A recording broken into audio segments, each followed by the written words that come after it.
Hey everybody, welcome to r/Tales from Tech Support, where we get to have a little chuckle at the technologically disadvantaged. Like me. I'm Uncle Reddit, and have I got a story for you. Laptop has a misfire, and terminal doesn't miss. Yes, misfired is spelled wrong, because that's how it was spelled on the ticket. I'm just the ticket routing guy when it comes to IT, though that's just because they need someone to do it and my department has extra time between website support calls. This ticket I got a couple months ago was just funny.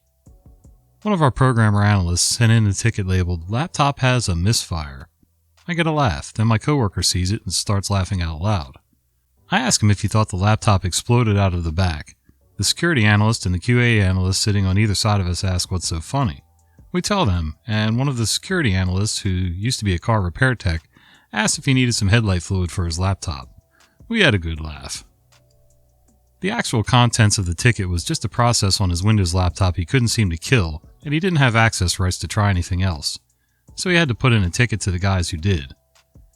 He would have been able to fix it on his own if he had admin rights on his PC, but that obviously comes with its own problems.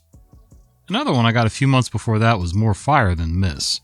One ticket was a report from the supervisor of an at-home customer service representative, CSR.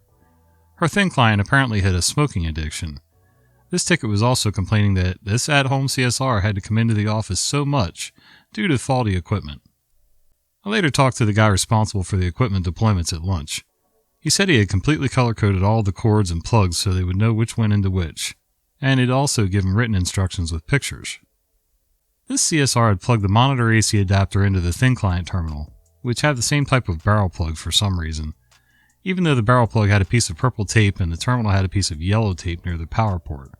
As you all know, it's almost never faulty equipment. I agree, it's almost never faulty equipment. It seems like 9 times out of 10 it's just user error. Either they don't understand the equipment, or they weren't listening when it was explained to them, or they don't read the effing manual. Client/customer who just don't get it. Parts 1 and 2. I was a small-town computer tech. Some clients stand out from the others. Part 1. Actually, both parts happened at the same time, but it's easier to explain separately. A local motel wanted me to update their webpage. After a bit of conversation, they reveal that the website has disappeared and our email is not working. The guy we had before to do this is not talking to us now. They had no idea what to do. Major red flag, but I wanted to be helpful. The domain name was registered to that guy and would not expire for a few more years. The hosting was non-functional.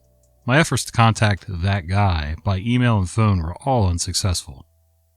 I explained to the client about domain names and hosting, saying that unless they could talk to that guy, there was no way to regain their website. What? We need that website. We're losing business. I said that the only alternative was to buy a new domain name, set up web and email hosting, and create a new website. Well, can't you get our website back? Thankfully, I had done a bit of research by that point and found their website on the Wayback Machine at archive.org. I informed them of that and that I could help them register a new domain name, get hosting, then reinstate their old website on the new domain name. They agreed. I made a choice/mistake though that would come back to haunt me. I suggested that they deal with 2 different companies for the domain name registration and the hosting. This was due to my experience with previous clients who had their domain name and website held hostage by a single company for extortionate fees. Is it extortion fees or exorbitant, or is he actually mashing those 2 together on purpose? I don't know. Extortionate fees. We'll go with that. Everything went well at first. I guided them through the domain name registration, then obtaining the hosting service. I recreated the website from the source code of their old website on the Wayback Machine, then updated their website, including taking new pictures myself for the website. We were all happy. A year goes by. They phoned me saying that the website was down and their email wasn't working. It's my fault and they want it fixed now. I investigate and find that the hosting is okay, but the domain name registration has expired. I tell them this and ask if they paid for the renewal. I don't know anything about it. You're supposed to deal with that. I reminded him that the year before he had registered and paid for the domain name registration himself, and that company would have sent him multiple reminders about the renewal.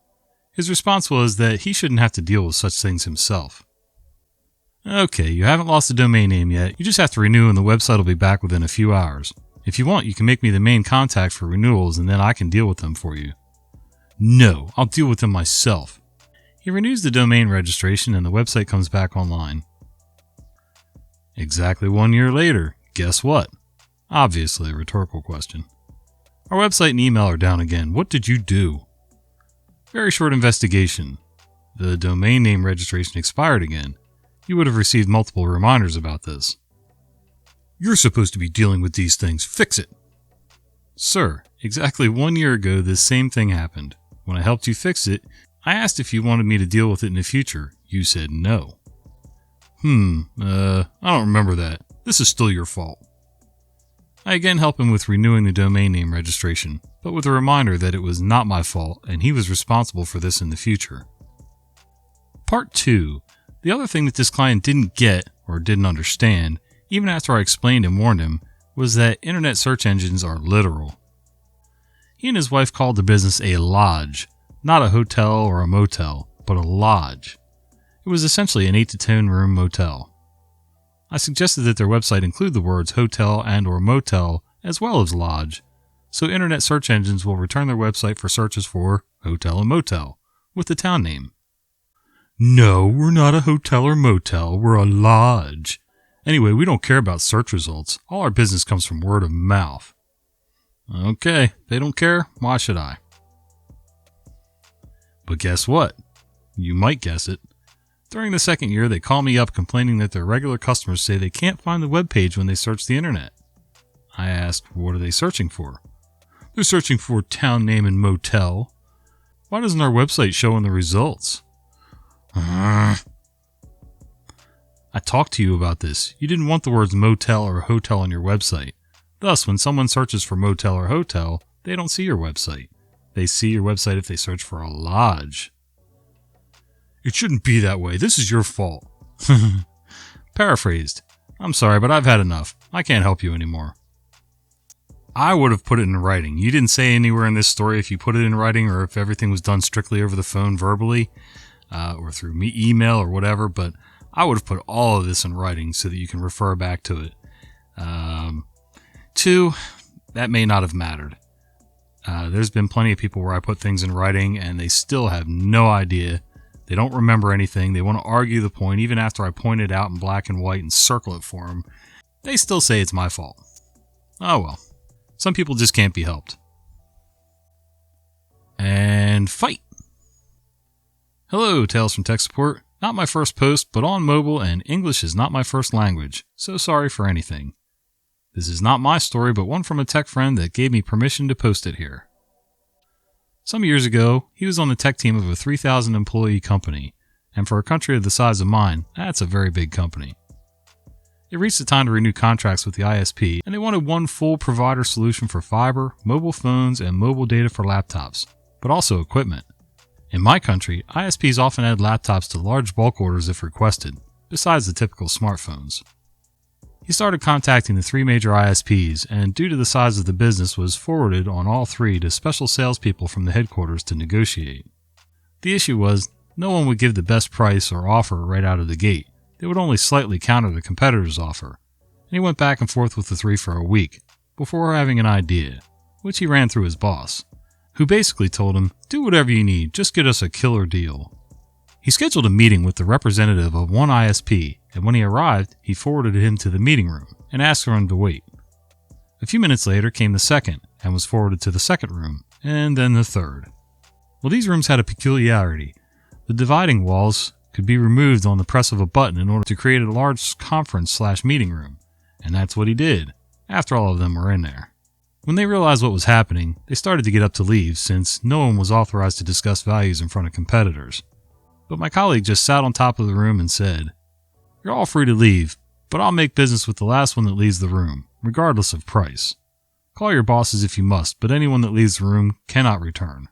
They all started arguing that this was illegal and that they could sue, to which he replied that on his side was nothing illegal, and the company lawyer was in the room next door if needed.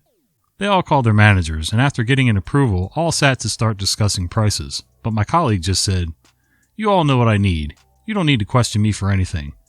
I'll be spectating. Please discuss amongst yourselves, and the one to give me the best offer will take the deal." He then looked at his clock and added, "You have 15 minutes before my next meeting, so start." What followed was something similar to a fish market, with all three trying to beat not only the competitor's offer, but also the volume that it was announced. And that's how he got an amazing deal, with unlimited data and calls, top phones for managers, great phones for everyone else, and 2,500 laptops with 4G connectivity for salespeople and field techs, for less than half the price that they were paying before. I guess that's one way to negotiate, but I don't know. That just seems kind of wrong to me. I'm not sure why. I just get an oogie feeling from that. Kind of makes me glad I'm still a really small business. If I'm going to negotiate with somebody, I'm going to negotiate with them. But I also know that there's a lower limit. They still got to make a living too. Big corporations, I don't know how much wiggle room they have, but I know where my lines are, and I know where my suppliers' lines are, so you can only go so far with that. What do you guys think? This time, it really was the network. This happened over 20 years ago. I was working a Saturday evening shift at a New York-based help desk and needed to leave on time for my bachelor party at the end of the shift, 10 p.m. With about 10 minutes to go, the phones light up. There are 3 of us doing noon to 10 p.m., and the 2 overnight, 10 p.m. to 8 a.m. guys are in early. Caller 1 says she works through the word processing pool in London, and she lost her network connection. Callers 2, 3, 4, and 5 have the same story. The tech who spoke to caller number 5 asked her to stand up and loudly ask for a show of hands from anyone who lost their connection. Boom, 20 hands go up. Our tech then had caller number 5 tell everyone near her we were aware of their issue and not to call us about it, after which 7 calls waiting in the queue dropped off before being answered. My shift lead told me to take off. "We've got this. Don't be late to your own bachelor party." And I said a hearty thank you and took off. I found on my next shift that a switch or hub had failed, knocking out all the word processing pool users. And we also realized that not one of those users bothered talking to their colleagues even when they had a computer problem. Yeah, I don't know how much it matters, but I'll use electricity as an example. When we lose power at our house, one of the first things I do is I go look out front, across the street, look to my neighbors' houses, and see if their lights are on or off, are the street lights on or off, etc. And that way I know if it's just my house or if it's generally my block. If it's my block, I may still call in and just do the automated report that there's an outage. If it's just my house, then I got to do some more digging. Stand your ground. David versus Goliath. So I had been contracting at a company for about a year at this stage. Lots of new kit to be installed in the data center, and in this instance, they purchased a new configuration with racks of storage. The bosses allocated me a few days to get it all installed and configured before handing it over to the next team. I was like a kitty in a candy store when it came to new kit. Got it all unboxed and racked up in double time. All configured for fault tolerance as per the manufacturer's documentation. Let's call them Goliath as they're big and well known, and call me David in this case. I then had spare time on my hands, so I decided to test the fault tolerance. There was no requirement, as we assumed that Goliath would have done such testing back at their production plant. However, my test failed. I pulled out one of the cables and the redundant route didn't work and some drives were missing. I then logged a call with Goliath support level 1 and told the boss what happened. I eventually got to level 2 support and then hit their invisible force field preventing me from getting to level 3. They sent in their consultants to see the issue and talk some waffle. At this point I'm annoyed and standing my ground. I say, "Boss, we should send it back and cancel the remaining orders." "We have lots on order, are you sure?" asked the boss. "Yes, 100%, and level 2 are stonewalling me," I replied. "Okay, I've got your back," says the boss. Ring ring. "Hello, Goliath account manager. Cancel all orders until you get L3 to speak to David," says the boss. "I'll see what the holdup is and get back to you," says Goliath account manager. The next day, level 3 calls.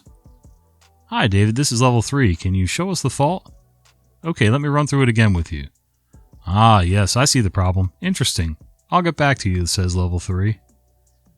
2 days later, level 3 called with a new firmware for me to test.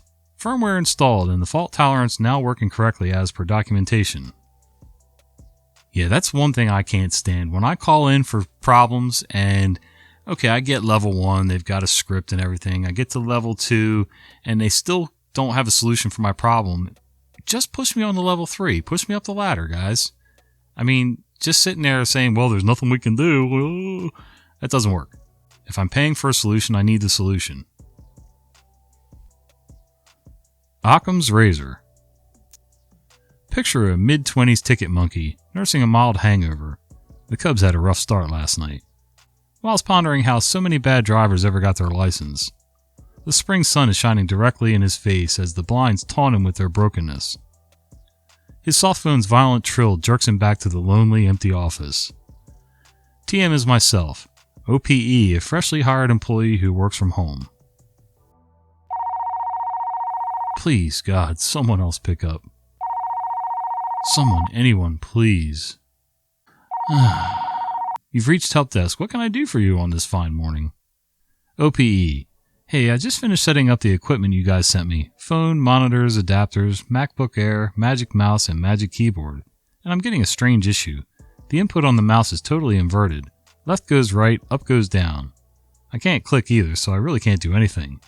I've checked the settings using the trackpad, which works totally fine, and I can't fix it. I've been trying to figure this out for like 20 minutes. Please help. Flashback to my first day when I experienced the same issue. Cue crap-eating grin. Is the Apple logo on the front end of your mouse or the back end? OPE. The front end? I don't see how that's relevant. Me. Crap-eating grin intensifies. Go ahead and flip your mouse around so the Apple logo is on the back end and see if that helps. OPE. Really? Okay, I'll try that. Audible facepalm. Wow, sorry for wasting your time. Bye. Since the Magic Mouse has no immediately discernible front or back, the user had inverted the mouse, which of course inverted the input. This is not the first time I've encountered this issue, and I doubt it'll be my last. However, it was a pleasant way to start a workday after a rough morning, and I got to close the ticket with the comment, PEBCAC error, realigned mouse with user. And if you don't know, PEBCAC means problem exists between chair and keyboard. So why didn't the user flip the mouse around just out of sheer curiosity? I mean, if you know everything's totally inverted, flip it around, see if something's different. Also, you could have looked it up online. It just seems a little strange to me. Windows for Mac. Me again, with one more story from the major VPN company I've worked for. Story goes like this. Me, support agent on chat. Hey there, how can I help? User. Hi, I've been trying to download your stupid software for almost 3 hours straight, and I'm getting peeved. Me. I'm sorry to hear that. May I ask, is there any error message that you're getting during the installation process? User. Heck yeah, it says that Microsoft Windows does not support OS X. Any alternative that I can use? Me. Okay, we'll sort it. Do you have Windows or Mac? User. Mac. Me. Okay, please download the Mac installation pack for our app and it'll be sorted. User after a while. Nice, it works. Tell your stupid team to make things easier. Me. Will do. Have a wonderful day. I'd put my next paycheck on the fact that there was probably a message, either in the download instructions or somewhere on the screen that said you needed to have the Mac installation pack. I would almost guarantee it. I can't make a call from my phone. So just now I had a user walk into my office complaining that his phone isn't working. He can answer calls, but can't make a call out. A little back and forth to get more details didn't help as he kept it very vague. We ended up in his office where he proceeded to show me that he can't make a call. So I took my phone out, called it, and answered the call. Yeah, got the face of bewilderment. Next to address calling out. Watching what he was doing, I pressed the speakerphone button and got a dial tone. Dialed my cell and answered. Again with the same look, and this time, how the heck did you get it to work? So I explained that the hold button only puts calls on hold and can't answer or make calls. Ugh. Hey guys, thanks for hanging out with me today. If you've enjoyed this content, would you do me a favor and consider giving this video a like, subscribe to the channel, and maybe click that little bell icon so you don't miss the fat guy with the beard telling you stories. See ya!